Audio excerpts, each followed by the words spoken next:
Season 14 has essentially burned all my forbidden playstyles to the ground, except one. I pulled it from the ashes and apparently it's still intact. Of course, I needed to dust it off, clean it, polish it. In other words, I needed to optimize it for this season. And with the past couple of weeks, me gathering experience with the playstyle, I can now bring it to you with full confidence. The only forbidden playstyle that still works for me this season. Forbidden hybrid. It's very simple. You are somewhat proficient in team fighting as well as split pushing. So you have two options. You can navigate whichever one works in that specific game. Now, let's go into the rune page. Here we go. Conquer. Once again, making a feature in my forbidden playstyles for Darius. But you have to understand why it makes a constant feature. AD and extended traits. The fact that it helps with that lets Darius do his job more efficiently. Triumph. Rename it to Darius. After these knocks and guillotines, getting HP back and gold is literally what you want. Legend Tenacity. You can take Alacrity if you want. But for me, I only play against CC. I am bound to this rune. If I don't take it, I'm essentially inting, griefing. I may as well go AFK. Last Stand. This, in my opinion, is probably the most important rune for Darius in the entire rune system, simply just because when you get 5 stacks is when you are useful. By the time you get 5 stacks, you have lost all of your HP, making this rune effective to its fullest capacity. Demolish is the reason we are all gathered around here today. It's the whole point of the playstyle. The playstyle runs off this rune. We're going for towers, and that's our primary objective until we have to go for the Nexus and then kill that. As for the second option, honestly, I think everything is copium. Take whatever you want, but I take bone plating because in theory, on engages, you can block a whole bunch of damage with bone plating. In practice, you get hit once from range and you don't have a rune for about 70 seconds. But I can argue this uselessness to all of the runes in this section. Let's start with Second Wind. You are entitled to your opinion, but this is what I think. These numbers are so low, it's placebo. It's just tricking your mind into thinking it's actually doing something, when really, it's not doing all that much. You don't notice it, really. You may as well just go Dyrone Shield and hope for the best in range matchups. Conditioning. This actually doesn't do anything until 12 minutes. You are runeless. In the first 12 minutes, that's your laning phase. You need something there. And the fact that you're going conditioning to not go anything is crazy to me. There's so many things that happen in the laning phase. You can't afford to just not go a rune. Overgrowth.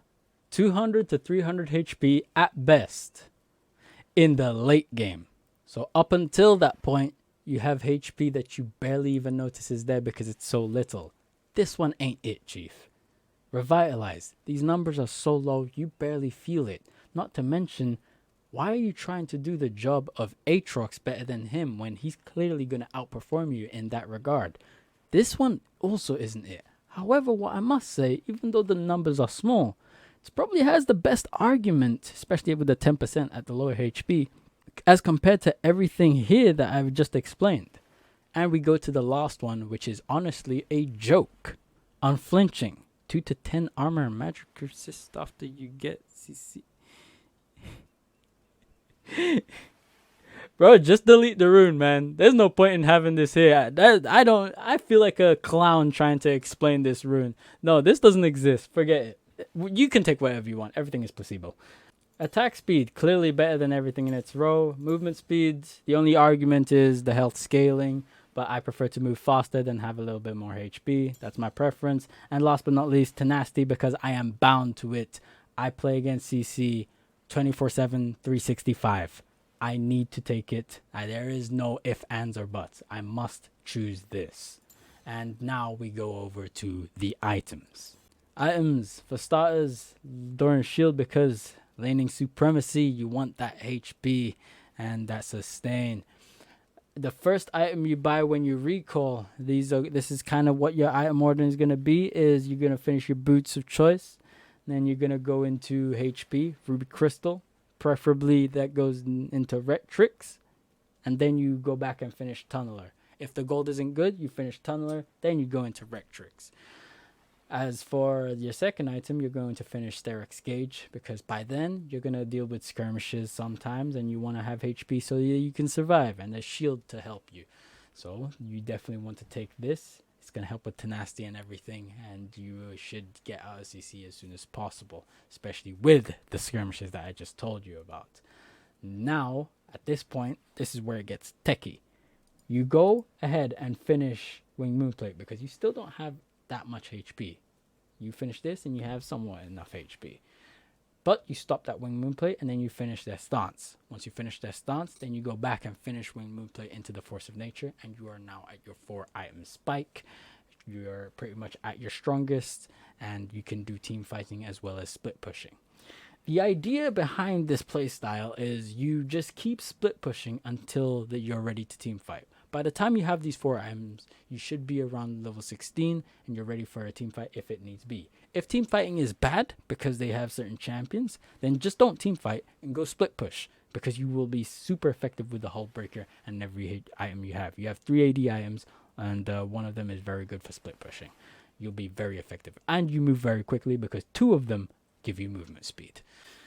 Alright, but then we have to explain the lost item. Honestly, yes, it is Trinity Force, but the thing is, your lost item is neglected because 90% of the time will never be finished. And it doesn't matter if you finish Trinity Force or not, the more important items have been completed. So, it's fine that this isn't finished as long as you have these ones, but your lost item, like I said, does not matter. The whole point is the first 4 items, your boots, and trying to end the game as soon as possible. That is the playstyle. To see this in action, just tune in for my YouTube videos and tune in for the streams that I'm going to be showcasing the build.